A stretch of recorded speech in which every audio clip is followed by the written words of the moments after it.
문에는 우리 상식으로 아주 이해하기 어려운 사건이 하나 등장합니다. 바로 태양과 달이 멈춘 사건입니다. 이 본문을 가지고 여러 가지 해석들을 많은 신학자들이 그리고 신앙인들이 시도했습니다. 먼저 전통적으로는요, 이 말씀을 보면서 정말 이 말씀대로 태양이 달이 잠시 멈췄었다. 그러니까 시간이 완전히 정지를 했었다라는 해석이 있고요. 또 똑같은 이제 믿음을 가지고 보지만 완전히 멈춘 게 아니라 아주 천천히 움직였다.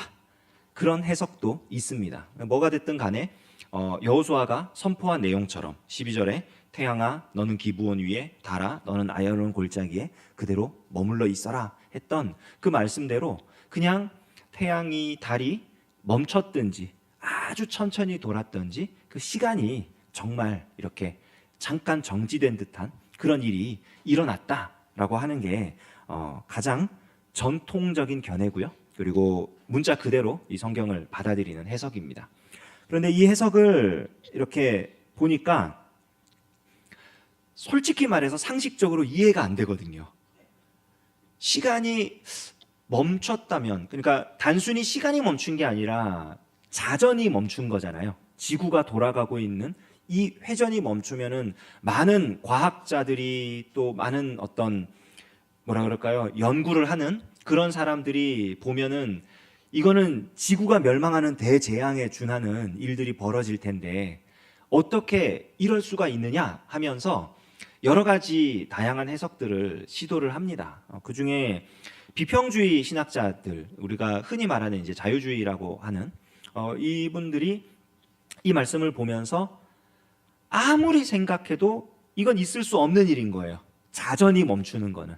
지구의 자전이 멈추는 것, 지구의 공전이 멈추는 것, 이거 아무리 생각해도 이해가 안 되는 거니까 어떻게 생각을 했느냐. 이거는 정말로 태양이 멈추고 달이 멈추고 이게 아니라 여호수아가 이 가나안 백성들, 가나안 남쪽을 차지하고 있었던 이 5개국 연합군을 그 사기를 떨어뜨리려고 나는 태양에도 선포하고 달에도 선포하는 그런 사람이다라는 것을 보여주기 위해서 일부러 그렇게 큰 스케일로 선포를 한 것이다. 이런 이제 해석이 또 가능합니다. 일리가 있어요. 초등학생들 서로 다툴 때 혹시 옆에서 가만히 들어보신 적 있습니까? 초등학생들이 서로 얘기를 해요. 우리 엄마가 더 좋아, 우리 아빠가 더 좋아. 이런 얘기 하다 보면 나중에는 엄마는 원더우먼이고 아빠는 슈퍼맨이 돼요. 서로 막 얘기를 하는 거예요. 과장된 이야기를 하면서 이게 누가 더 세네, 누가 더 뛰어나네 이런 얘기를 하는 거죠. 마치 그런 것처럼 여호수아가 이 너무나 멋진 이 시적인 표현을 가지고 가나안 이 백성들의 사기를 떨어뜨린 거다. 태양에게 선포하고 달에게 선포하고 했던 것이다. 이런 해석이 있고 또 하나는 이게 실제로 일어난 일이 아니다. 사실은 실제로 일어난 일이 아니라 그냥 이 이스라엘 백성이 이 전쟁을 치르고 나니까 사실은 하루 동안 하기 너무 어려운 엄청난 양의 일이었는데 해낸 거예요. 그러다 보니까 이거는 마치 하루가 연장된 것처럼. 예전에 제가 어디 가서 농사일을 살짝 도와드린 적이 있는데요. 어떤 분을 농사일을 돕는데 정말 밥 먹는 시간 제외하고 누구와도 말을 하지 않고 일만 했어요. 계속 일만 했어요. 그랬더니 혼자 이렇게 열매를 따는 그런 일을 따가지고 이제 상자에 넣는 그런 일을 도와줬었는데 굉장히 많이 했어요. 정확하게 몇 상자나 되었는지 기억이 안 나는데 어마어마하게 많이 했어요. 그리고 아는 사람한테 이야기를 했죠. 하루 동안 일하니까 몇 박스가 나오더라. 다들 안 믿어주는 거예요. 어떻게 하루 만에 그 일을 할 수 있냐. 근데 정말 했거든요. 왜냐면은 같이 간 사람도 없었고 일밖에 할 게 없는 거예요. 하루 종일. 그래서 그냥 했어요. 정말 시간이 길게 느껴지더라고요. 하루 종일 뭐 계속 그런 것과 똑같다 이거죠. 이스라엘 백성이 전쟁을 했는데 하루 만에 할 수 없는 일이었던 거예요.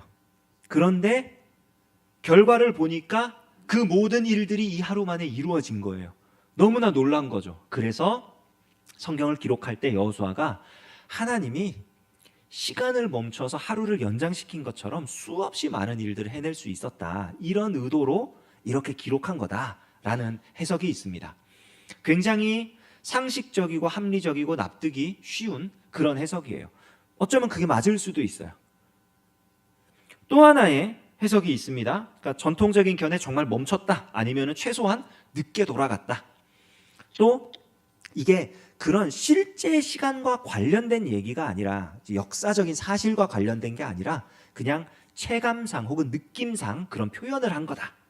그리고 하나가 뭐냐면은 이제는 이거를 과학적인 근거를 가지고 그럼 해석을 해보자. 그 전통적인 견해는 무턱대고 문자를 그냥 글을 믿는 것 같고, 이 비평주의자들, 이런 자유주의자들의 견해는 성경을 역사적 사실과 동떨어진 채로 이렇게 그냥 자기 주관적으로 받아들이게 하는 것 같으니까, 그러면은 우리가 객관적인 진리라고 인정할 수 있는 과학적 사실에 근거해서 한번 연구를 해보자, 이런 시도가 있었습니다. 우리만 이렇게 생각한 게 아니에요. 많은 사람들이 그런 생각을 했고, 그래서 어떤 사람이 크게 한 세 가지 정도의 견해가 나옵니다. 어떤 견해냐면, 하나는 이게 해가 지는데 그 지는 햇빛이 무언가에 반사돼서 계속 환하게 비춰줬다는 거예요. 해가 지지 않는 것처럼. 왜 그런 느낌 있을 때 있잖아요. 여름철 같은 경우에 해가 길잖아요. 긴데 분명히 해 떨어지는 걸 봤는데 아직 주변은 캄캄하지 않은 그런 경험들 아마 하셨을 거예요. 그 얘기를 하는 겁니다. 그래서 해가 분명히 똑같이 24시간 움직였는데 무언가에 의해서 햇빛이 반사됨으로써 이 이스라엘 백성들이 전쟁을 수행하는 데 있어서 어려움이 없었다, 그런 주장을 하는 사람들이 있습니다.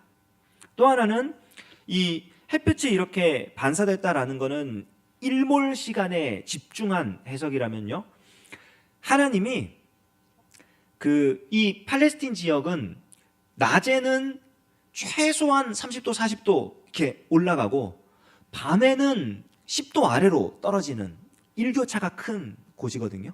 그래서 아침에는 이제 이슬 같은 게 쫙 있다가 낮에는 그냥 해가 쨍쨍 내리쬐는 그런 곳이에요, 기후가.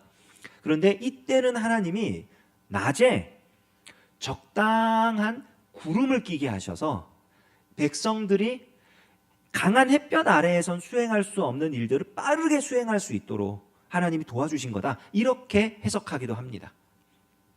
또 마지막으로 한 가지, 우리가 가장 잘 알고 있는 견해일 거예요. 그 창조과학자들 중심으로 말하는 잃어버린 24시간이라는 주제 들어보신 적 있으시죠? 예, 어떤 성경에 보면 여기 옆에 설명으로 돼 있기도 하고요.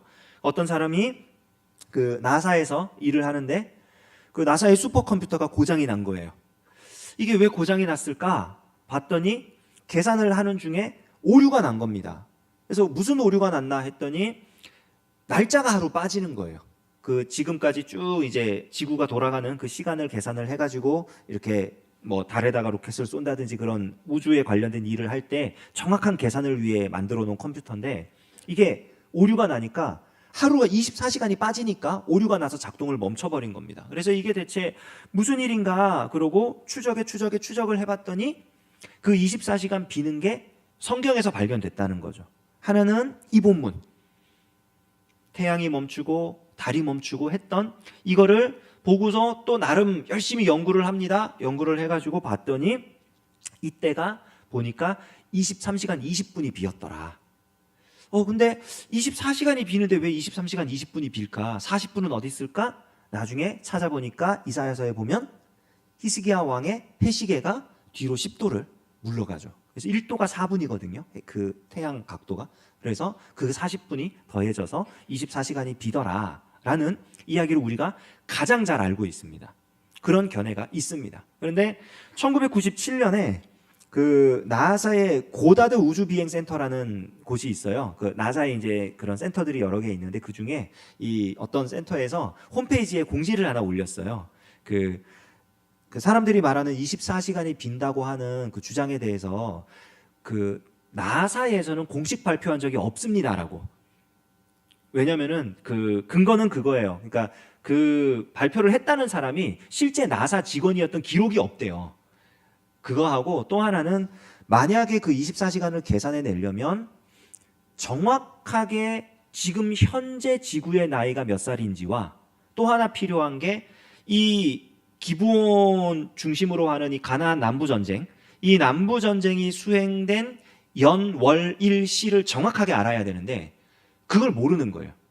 그게 역사적인 기록으로 남아있는 게 없어요. 그래서 근거가 없기 때문에 그런 계산을 도출할 수 없습니다라고 공식 홈페이지에 글을 올린 적이 있어요. 그럼 우리는 이제 여태까지 믿어왔던 것이 굉장히 힘들어지는 거죠. 그런데 크게 지금 세 가지의 해석을 제가 말씀을 드렸습니다. 전통적으로 시간이 그냥 멈췄다, 혹은 느려졌다, 아니면 이거를 시적으로 문예적으로 생각을 해가지고 이거는 어떤 느낌이나 그런 과장된 표현을 하기 위한 어떤 기선제압을 위한 그런 시적인 표현이었다, 느낌을 나타낸 것이었다라는 해석. 그리고 마지막 하나, 과학적으로 어떤 근거가 있는 어떤 일이었다, 이거를 과학적 근거를 가지고 설명을 하려는 요 세 가지 움직임이 있었습니다. 자, 그런데 우리가 이 세 가지 해석 가운데 어떤 견해를 취하는 것이 맞을까요? 굉장히 어려운 질문이죠. 굉장히 어려운 질문입니다. 당연히 우리가 수요 예배 오고 이 정도 되면은 당연히 성경에 나와 있는 대로 믿어야지, 그 당연한 거 아니냐 하겠지만, 문자 그대로 시간이 멈췄다? 그대로 받아들이고 믿을 수 있는 사람 그렇게 많지 않습니다. 오히려 이것이 더 어떤 느낌이나 그 상황을 강조하기 위한 그런 시적인 표현이었다, 이걸 더 은혜로 받아들이는 사람들 분명히 있어요. 과학적인 근거를 가지고 이게 이런 과학적인 근거가 있기 때문에 이 성경에 기록된 이 말이 사실이다라고 인정하고 받아들이는 게 더 편한 분들도 분명히 있습니다. 그럼 하나님이 왜 이렇게 아리송한 얘기를 성경에 써놨을까요? 혹시 그런 경험들 있으실지 모르겠는데요, 집에서 어떤 물건을 잊어버렸어요. 어디에 뒀는지 모르겠는 거예요. 아무리 찾아도 보이지 않습니다. 그때 잠깐 밖에 나갔다가 와요. 혹은 잠깐 다른 일을 하다 와요. 그러면 눈에 보여요. 그게 있는 거예요, 거기. 이걸 왜 못 봤지 싶을 정도로 너무 뻔한 곳에 거기에 있는 거예요. 성경을 보다가 이게 정말 무슨 말씀이지? 이거 대체 어떻게 해석해야 되지? 이걸 어떻게 받아들여야지? 고민될 때는요, 시선을 환기시키면 굉장히 쉽게 하나님 말씀이 이해될 때가 있습니다. 본문에 나와 있는 이 말씀을 어떻게 받아들일 것인가, 시선을 잠깐 환기를 시켜볼게요. 원래는 우리가 여호수아 10장을 처음부터 끝까지 다 읽을 필요가 있습니다. 그런데 지금 우리 예배 중에 시간 관계상 그렇게는 하기 어려울 것 같고요. 제가 몇 군데만 찝어서 같이 읽도록 할게요. 그리고 그 흐름을 함께 말씀을 드리도록 하겠습니다. 자, 먼저 5절 말씀을 한번 같이 읽어볼게요. 자막에도 나올 겁니다. 5절 말씀, 성경에 있는 분들 펴셔도 되고요, 자막을 보셔도 되고요. 함께 읽습니다. 아모리 족속의 5 왕들, 곧 예루살렘 왕과 헤브론 왕과 야르뭇 왕과 라기스 왕과 에글론 왕이 함께 모여 자기들의 모든 군대를 거느리고 올라와 기브온에 대진하고 싸우니라. 자, 전쟁의 시작을 알리는 글입니다. 기브온이라고 하는 성읍이 있었어요. 기브온은 그 여리고성이 가나안 땅의 정가운데라고 보시면요, 남부 지역, 가나안 남부 지역을 향하는 관문에 있는 성읍입니다. 남부로 내려오기 위해서는 기브온을 반드시 거쳐야 돼요. 그런데 이 기브온은 고산지대고 그 관문 지역이기 때문에 굉장히 전략적인 요충지입니다. 이 지역을 점령을 하면 싸움에 굉장히 유리해요. 근데 이 기브온 사람들이 거짓말을 해가지고 이스라엘과 화친 조약을 맺습니다. 이스라엘 편이 된 거죠. 그래서 목숨을 건져요.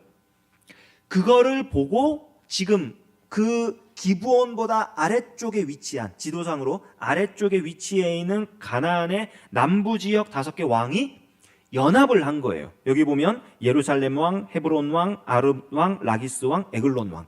이게 가나안 남부 지역에 있었던 도시들 중 꽤 크고 강한 도시 국가들입니다. 이 사람들이 다 연합을 해요. 왜냐하면 기브온이 이스라엘 편에 넘어갔기 때문에 만약에 이스라엘 군대가 기브온과 힘을 합해서 남쪽으로 쳐들어오면 막을 길이 없는 거예요. 너무나 그 강력한 전략적 요충지인 기브온이 하나의 피해도 없이 고스란히 이스라엘 군대 세력에 넘어간 꼴이기 때문에 그거를 도저히 용납할 수가 없는 겁니다. 그래서 이 5 왕이 합심을 해가지고 기브온을 치자. 이스라엘이 지금 주둔하고 있는 곳은 길갈입니다. 그 기억하시나요? 요단강을 건너오자마자 여리고 맞은편에 있는 그 길갈이라고 하는 지역에 아직까지 거기가 주둔지예요. 이스라엘에. 거기까지 올라가기에는 쉽지 않습니다. 거기까지는 거리가 어느 정도냐면은 한 30km가 조금 넘어갈 거예요. 32km 정도가 될 거기 때문에 좀 먼 거리고, 거기 가나안 남부 지역에서부터 기브온까지는 한 8km에서 10몇 km 정도이기 때문에 짧습니다, 상대적으로. 그래서 이스라엘을 직접 치는 것보다 이스라엘과 화친한 기브온을 치고 기브온 성읍을 점령해서 남부 지역으로 들어오는 길목을 막고 싶었던 거예요. 그러니까 이스라엘 군대에 정확하게 지금 대적을 하겠다는 거죠. 이스라엘의 소문을 듣고 끝까지 맞서 싸우겠다는 겁니다. 그 상황에서 이 기브온이 공격을 당하니까 원군 요청을 합니다. 재빨리 이스라엘에 사람을 보내서 원군 요청을 하는데 그 원군 요청을 이스라엘이 거절하지를 못해요. 왜냐하면 한편이 되기로 조약을 맺었으니까, 여호와의 이름으로 맹세했기 때문에 그 조약을 어기면 하나님이 지켜주시지 않는 거예요. 그러면 하나님께서 시작하라고 하신 이 정복전쟁이 제대로 수행될 수가 없습니다. 그래서 먼 거리지만, 24km가 떨어져 있는 먼 거리지만 달려가야만 하는 것입니다. 그렇게 원군 요청을 듣고 출동했는데 하나님께서 8절에 이런 말씀을 해주셔요. 8절 같이 읽을게요. 시작. 그때에 여호와께서 여호수아에게 이르시되 그들을 두려워하지 말라. 내가 그들을 내 손에 넘겨주었으니 그들 중에서 한 사람도 너를 당할 자 없으리라 하신지라. 기브온을 도우러 가는 전쟁에 하나님께서 편을 들어주겠다 하십니다. 이 전쟁 내가 책임지고 승리하게 하겠다. 그러니까 하나님이 이스라엘 백성과 그리고 이스라엘 백성과 화친한 기브온 주민들을 구원해 내겠다는 거예요. 어디서부터? 연합을 한 5개의 그 가나안 남부 5개국의 그 악한 세력으로부터, 하나님을 대적하고 하나님을 반대하고 하나님께 대하여 공격을 하는 이 5개 국가의 전쟁에서 하나님께서 구원해 내겠다, 하나님께서 승리를 주겠다라고 약속을 하시는 겁니다. 이 전쟁은 그러니까 이스라엘과 기브온 2개국 연합군 대 나머지 가나안 남부 지역의 5개국 연합군의 싸움이 아니에요. 이 전쟁은 지금 무슨 전쟁이냐면 하나님께서 하나님의 백성들을 구원해 내시는 전쟁입니다. 전쟁의 성격이 그냥 땅을 차지하려는 전쟁이 아니에요. 그리고 하나님께서 하나님의 백성에게 기업을 주시기 위해 하시는 이 전쟁이기 때문에 반드시 이제 무슨 요소가 나와야 되느냐? 하나님께서 그렇게 당신의 백성을 위해 싸우신다면 하나님의 일들이 나타나야 됩니다. 첫 번째 나타난 하나님의 일이 뭐냐면요, 11절에 보시면요, 11절 같이 읽겠습니다. 시작. 그들이 이스라엘 앞에서 도망하여 벳호론의 비탈에서 내려갈 때에 여호와께서 하늘에서 큰 우박덩이를 아세가에 이르기까지 내리심에 그들이 죽었으니 이스라엘 자손의 칼에 죽은 자보다 우박에 죽은 자가 더 많았더라. 여기 우박이라고 번역되어 있는 이 단어는요, 히브리어로 보면은 큰 돌들입니다. 큰 돌들. 그런데 이 큰 돌들이라고 번역된 이 단어가요, 정확하게 어디 나오는 단어와 똑같으냐면 출애굽기에 보면 하나님께서 애굽 땅을 심판하시고 애굽의 신들을 심판하시고 이스라엘을 구원해 내시기 위해서 10가지 재앙을 내리시는 장면이 나오죠. 그 10가지 재앙 중에 우박 재앙이 있습니다. 거기 나오는 그 우박과 똑같은 말이에요. 실제로 우박이라고 하는 이 자연 현상이 팔레스틴에 일어납니다. 그 팔레스타인 지역은 우리나라처럼 사계절이 있는 게 아니고 건기와 우기가 있어요. 근데 우기 때 비가 오는데 그 우기를 우리 계절로 따지면은 겨울철이 우기입니다. 물론 거기 위치상 그 추운 겨울이 있지는 않지만 그 겨울철에 비가 오는 우기이고요. 그 우기가 끝나면 이제 건기가 시작됩니다. 그런데 여기 그 이스라엘 백성이 가나안 땅에 들어온 시점을 보면요. 시점을 보면 그 보리 추수하는 시기에 요단강을 건넜어요. 보리 추수는 언제 하죠? 네, 우리나라에서 여름, 그렇죠? 이게 완전히 더워지기 직전에 이렇게 하죠. 그래서 늦봄이나 뭐 초여름이나 이렇게 하게 되는데 마찬가지예요. 그렇게 따졌을 때 지금 이 이스라엘 백성들이 그 가나안 땅에 여리고를 무너뜨리고 아이를 무너뜨리고 들어와 있는 이 시점은요, 최소한 봄을 지나 여름을 가고 있는 시점입니다. 그 얘기는 뭐냐? 건기예요. 건기. 우기 때는 우박이 내릴 수 있어요. 일교차가 심하고 때로는 좀 기상현상이 좀 우리가 이해할 수 없는 일들이 일어나기도 하니까 자주는 아니지만 그래도 내립니다. 하지만 건기 때는 원래 비가 오지 않아요. 하늘에서 무언가가 떨어질 수 없는 때입니다. 하지만 지금 뭐라고 기록합니까? 우박이 내렸어요. 그리고 심지어는 그 우박에 죽은 자가 이스라엘 자손의 칼에 죽은 자보다 더욱 많았다라고 기록하고 있습니다. 무슨 얘기냐? 하나님께서 이 가나안 남부의 이 5개국 연합군에 대해서 심판을 하셨다는 겁니다. 자연 현상을 통해서. 분명히 자연 현상이지만, 분명히 일어날 수 있는 자연 현상이지만 지금 이 시기에 여기에서는 일어나기 어려운, 일어날 수 없는 일들을 하나님께서 행하신 거예요. 지금 태양과 달이 멈춘 게 중요한 게 아니에요. 자연 현상을 하나님이 주인 되셔서 그대로 이루시는 겁니다, 지금. 그리고 그걸 통해 가나안의 이 사람들, 하나님의 소문을 듣고 하나님의 백성 이스라엘의 소문을 들은 이 사람들이 마음을 완악하게 하고 강팍하게 해서 하나님을 대적하러 나온 이 사람들에 대해서 하나님께서 심판을 하시는 거예요. 그리고 이렇게 심판하신 하나님이 우리 읽었던 12절, 13절, 14절에 오면은 어떡합니까? 태양과 달을 주관하시는 거예요. 태양아 멈추어라, 달아 멈추어라. 여러분, 근데 이 태양하고 달이요, 참 재밌는 게 뭐냐면 가나안 지역에서 신으로 섬기던 대상들입니다. 태양신, 달신. 한국 사람들도 그런 거 많이 했잖아요. 태양을 보고 우상으로 섬기고 달을 보고 우상으로 섬기고, 그런 자들에게 우박을 통해 심판하신 하나님께서 그들이 섬기는 태양도 달도 하나님의 주권하에 있음을 보여주시는 거예요.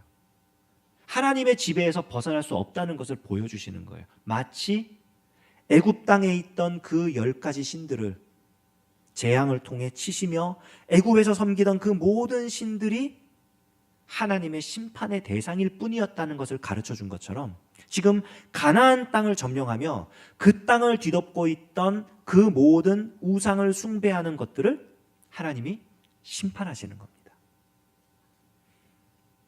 아마 이 시대에도 하나님의 주권을 인정하지 못하고 하나님의 역사를 받아들이지 못하는 사람들이 있었던 것 같아요. 왜냐하면 여기 보면은 그 13절에 보면은 태양이 머물고 달이 멈추기를 백성이 그 대적에게 원수를 갚기까지 하였느니라. 야살의 책에 태양이 중천에 머물러서 거의 종일토록 속히 내려가지 아니하였다고 기록되지 아니하였느냐. 그러니까 이 사람들도 보니까 이거 어떻게 그런 일이 있을 수 있느냐, 말도 안 된다, 똑같은 거죠. 근데 여호수아도 그 사람들에게 근거를 내밀었어요. 야살의 책에 기록돼 있지 않냐. 여기서 영감을 받은 사람들은 또 이제 연구를 또 해야죠. 그러면 야살의 책이란 건 지금은 없습니다. 발견할 수가 없어요. 어디에 있는지. 성경에도 이때 한번 나오고, 사무엘 하 1장에 보면은 사울이 죽은 후에 다윗이 그 애통하는 노래를 부를 때 야살의 책에 있는 활 노래를 불렀다라고 돼 있는 이 부분을 제외하고는 성경에도 야살의 책은 더 이상 나오지 않아요. 그러니까 야살의 책이라는 게 어떤 책인지 모릅니다. 그래서 야살의 책을 직접 찾을 수는 없고, 이걸 찾으면 참 좋겠는데 찾을 수는 없고, 학자들이 연구를 또 한 거예요. 그러면은 과연 이런 얘기가 어딘가 있지 않겠느냐. 시간이 낮이 길어졌다든지 밤이 길어졌다든지 이런 얘기가 어딘가 있지 않겠느냐 연구한 학자들이 있거든요. 그랬더니 정확한 과학적인 책이나 이런 거는 아닌데, 어떤 무슨 연대기 내지는 무슨 역사서, 이런 무슨 전설, 신화 이런 것들을 보니까요, 중국의 야오왕 치세 때 무슨 일이 있었냐면, 어느 날 태양이 하늘에 너무 오래 머물러 있어서 천하가 탈듯하였다라는 기록이 있대요. 중국 신화 중에 태양이 멈췄던 거죠. 그리고 유럽 대륙에는요, 그리스 신화 중에, 우리가 잘 아는 그리스 신화 중에 어떤 내용이 하나 있냐면, 그 아폴로, 태양신 아폴로 있죠. 아폴로 아들인 그 파에톤이라는 신이 또 있는데, 이 사람이 아버지한테 반항하기 위해서 태양의 행로를 하루 동안 방해한 적이 있다, 이런 기록이 있어요. 그러니까 해가 제대로 넘어가야 되는데 못 지나가게 계속 태양이 떠 있도록, 그리스 신화에 그런 얘기가 있어요. 이 두 가지는 전부 다 가나안 지역과 같은 시간대의 땅들입니다. 아시아 대륙, 유럽 대륙. 그러니까 낮이 길어지는 게 정상이죠. 근데 이 땅과 그러면 반대편에 있는 곳, 거기는 어떤 기록이 있을까? 공식적으로 이렇게 기록된 얘기는 찾지 못하는데, 신화 중에 뉴질랜드라는 곳이 있어요. 뉴질랜드 아시죠? 저기 태평양 저쪽으로 가면은 뉴질랜드가 있는데, 그 사람들 중에 이런 얘기가 있대요. 그 뉴질랜드의 영웅 마우이라는 영웅이 있는데요. 그 몇 년 전에 개봉했던 애니메이션에 나오는 변신하는 그런 캐릭터인데, 그게 뉴질랜드를 수호하는 신으로 그 사람들이 이제 섬기고 있어요. 근데 그 마우이가 태양이 뜨기 전에 그 태양을 막아서 일출을 하지 못하게 했다라는 전설이 있대요. 그 정도로 힘이 세다 이거죠, 마우이가. 근데 태양이 뜨지 못하게 했다, 이런 얘기가 있어요. 그리고 중앙아메리카, 멕시코, 거기도 반대편이죠, 완전히. 거기에 이제 쿠아우틸란 연대기라는 또 전설 같은 그런 기록이 있는데, 거기 보니까 밤 시간이 연장되었더라, 이런 기록이 거기에 있대요. 신기하죠? 과학적 근거를 가지고 얘기하는 것보다 어떤 의미에서는 더 정확할 수도 있어요. 제가 뭐 신화나 전설, 미스테리 이런 거를 믿거나 말거나 하십시오, 이 얘기가 아니라, 사람들의 인식 속에, 구두로 전해지는 말 속에, 끄적거리는 기록 속에 지금 이와 유사한 사건들이 기록되어 있다는 거예요. 그것도 아시아, 유럽, 태평양, 아메리카에 이르기까지 전 세계, 전 대륙에 이 일들이 기록되어 있다는 거예요. 놀랍지 않습니까? 저만 놀랍군요. 예, 저는 놀랐습니다. 이런 기록들이 있다는 거를 제가 몰랐었거든요. 근데 이런 기록이 있다, 과학적 근거가 있다, 시적으로 그것을 표현을 해낸 어떤 거다, 이렇게 받아들이는 것보다 더 중요한 게 뭔지 아죠? 제가 시선을 환기해야 된다 그랬잖아요. 이 전쟁 누구의 전쟁이라고요? 하나님의 전쟁이에요. 이 전쟁을 왜 하셨다고요? 누구를 심판하기 위해서? 가나안 그 5개국 연합군을 심판하기 위해서. 제일 놀라운 기적이요, 42절에 나옵니다. 42절 함께 볼게요. 함께 읽습니다. 시작. 이스라엘의 하나님 여호와께서 이스라엘을 위하여 싸우셨으므로 여호수아가 이 모든 왕들과 그들의 땅을 단번에 빼앗으니라. 여기 단번에 빼앗았다라고 기록되어 있는데, 이 단번이 무슨 말이냐면요, 한 번 출정해서 전쟁을 끝냈다는 얘기예요. 아까 길갈에서 기브온까지 24km라고 말씀드렸습니다. 그러면은 우리나라 육군 기준으로 완전 군장을 하고 24km를 행군을 해갖고 오면요 6시간 걸려요. 6시간 걸려서 전쟁을 시작했습니다. 기브온은 아까 고산지대라 그랬어요. 산을 올라가야 돼요. 올라가서 산악에서 싸웠어요. 그리고 사람들이 싸움에 패하니까 가나안 백성들이 막 도망을 칩니다. 하나님이 우박을 내리셨죠. 그 우박을 뚫고 쫓아갑니다. 그리고 그들이 보호받을 수 있는 큰 성에 들어가기까지 전쟁을 끝내야 되기 때문에 기도했습니다. 선포했습니다. 태양아 멈춰라, 달아 멈춰라. 하나님이 멈춰주셨어요. 그래가지고 백성들을 쫓아가면서 그들이 완전히 도망해서 성읍에 들어가기 전에 쳐서 그들을 치고, 그리고 그 왕들은 그 성까지 무사히 못 가고 막게다라는 지역에 있는 굴에 숨어 들어가고, 그리고 전쟁이 계속 진행되는 겁니다. 이 정도는 쉽게 할 수 있는 전쟁이죠.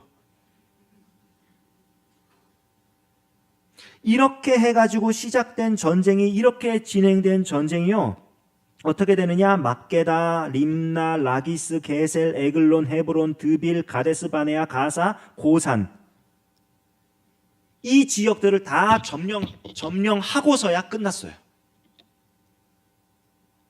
여러분, 이거는요 하나님이 하지 않으시면 불가능한 일입니다.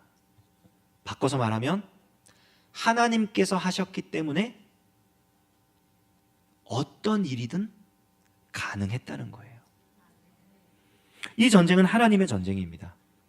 특히 하나님께서 기적을 일으키실 때는 우리가 생각하는 초자연적인 일, 뭔가 상식적이지 않은 그런 일들 일어날 때는요 하나님께서 특별한 의도와 의미를 가지고 행하시는 거예요.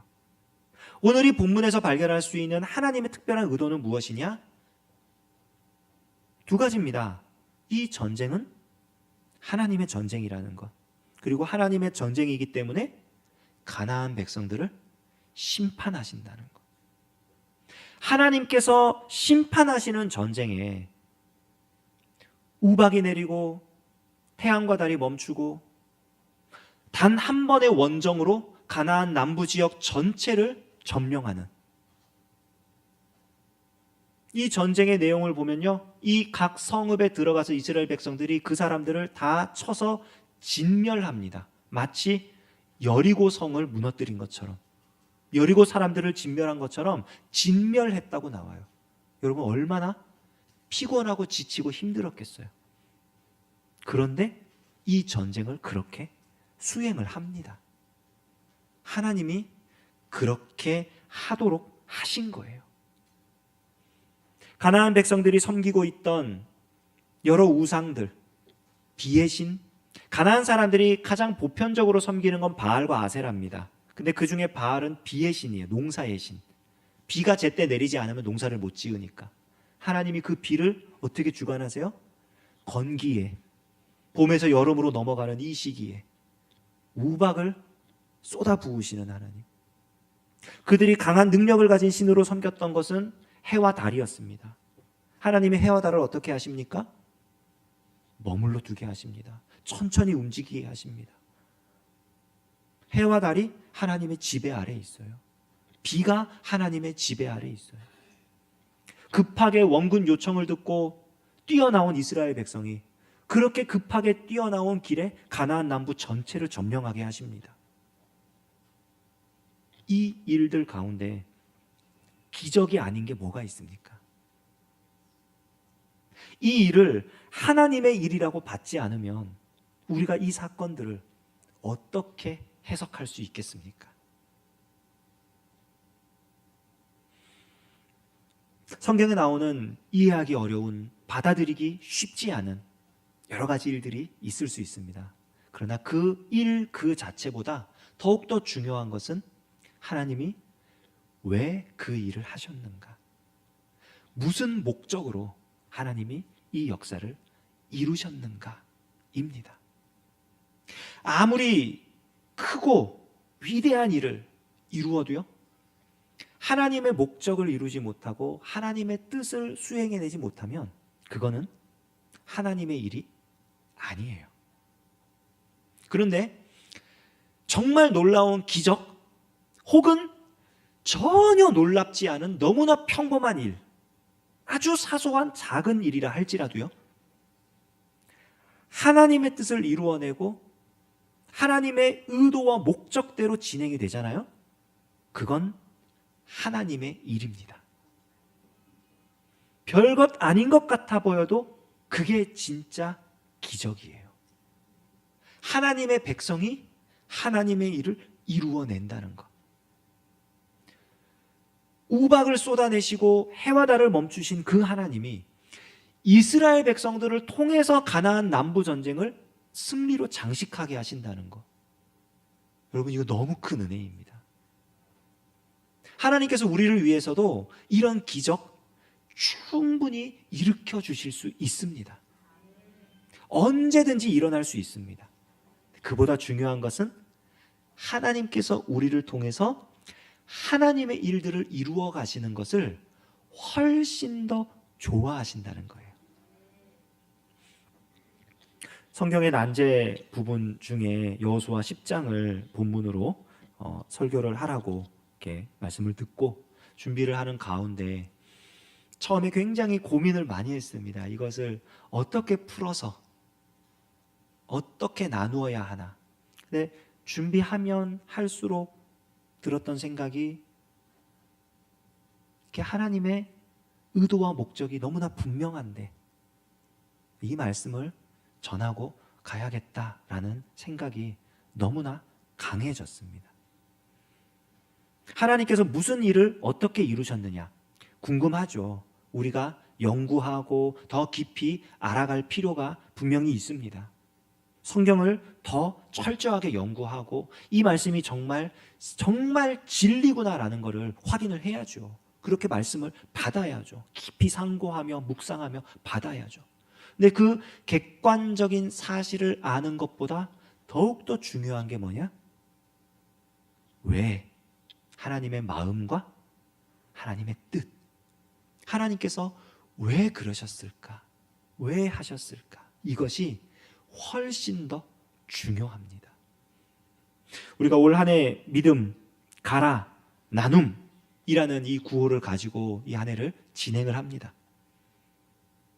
예수님을 믿고 신앙생활을 잘하며 선교지에 가서 살펴보고 그리고 또 어려운 이웃들을 돌아보고 좋습니다. 그러한 행동들이 우리의 삶을 통해 드러나야 할 줄로 믿습니다.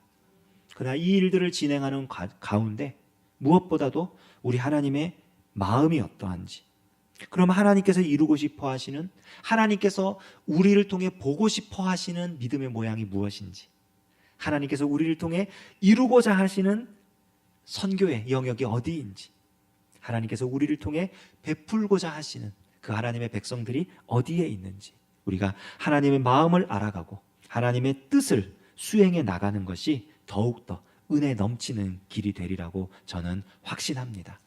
우리가 우리의 이 성경을 볼 때에, 그리고 또 우리가 신앙생활을 해 나갈 때에 우리가 몰랐던 것을 알아가는 기쁨, 지적인 만족을 넘어서서 우리의 마음이 하나님의 마음을 닮아가고 우리의 생각이 하나님의 뜻과 같은 방향으로 정렬되어 가고 우리의 행동이 하나님의 일을 이루어가는 하나님의 역사가 되어가기를 우리 주님의 이름으로 간절히 소망합니다.